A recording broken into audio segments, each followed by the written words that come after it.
Mathematics के प्रश्न पत्र को हल करते समय निम्न बिंदुओं का ध्यान अवश्य रखें। फर्स्ट, प्रश्न पत्र में दिए गए प्रश्नों को हल करने से पूर्व ध्यानपूर्वक अवश्य पढ़ें।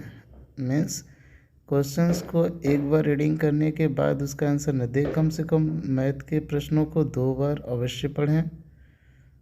प्रश्न पत्र में जिन प्रश्नों का हल स्पष्ट हो उसे पहले हल करें, तत्पश्चात जिन प्रश्नों में कठिनाई हो उसे बाद में हल करें। समय नष्ट न करें, इस बात का अवश्य ध्यान रखें कि समय नष्ट न करें। प्रश्नों को हल करने से पूर्व यह सुनिश्चित कर लें कि आपने प्रश्न सही उतारा है अथवा नहीं।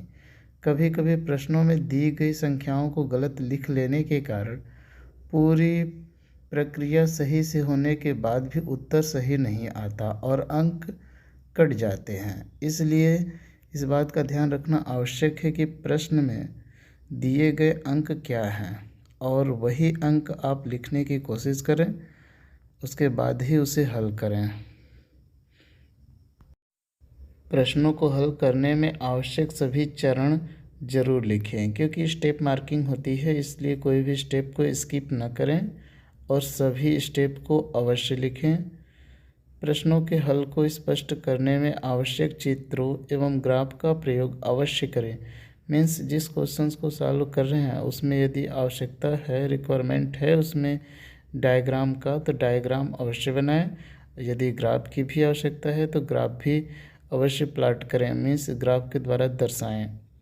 उत्तर पुस्तिका में प्रश्न पत्र में दी गई प्रश्न संख्या ही अंकित करें। मीन्स कहने का तात्पर्य यह है कि यदि आप प्रश्न नंबर फर्स्ट आप नोट कर रहे हैं या उसका आंसर नोट कर रहे हैं तो प्रश्न नंबर 1 ही नोट करें। प्रश्नों को स्वच्छ एवं स्पष्ट तरीके से हल करने का प्रयास करें। यह भी ध्यान रखें कि ओवर राइटिंग एवं ज़्यादा कटिंग न हो। मीन्स कहने का तात्पर्य यह है कि ओवर राइटिंग न करें और एक ही नंबर में ओवर राइटिंग न करें, उसको कट करके दोबारा नोट कर दें तो वो बेटर रहता है।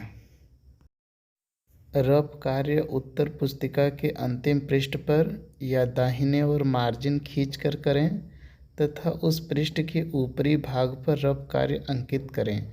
रफ कार्य करने के पश्चात एक सीधी रेखा से काट दें ताकि एग्जामिनर को कॉपी चेक करते समय यह डाउट न रहे कि ये बच्चे ने क्वेश्चन सॉल्व किया है या फिर रफ वर्क किया है।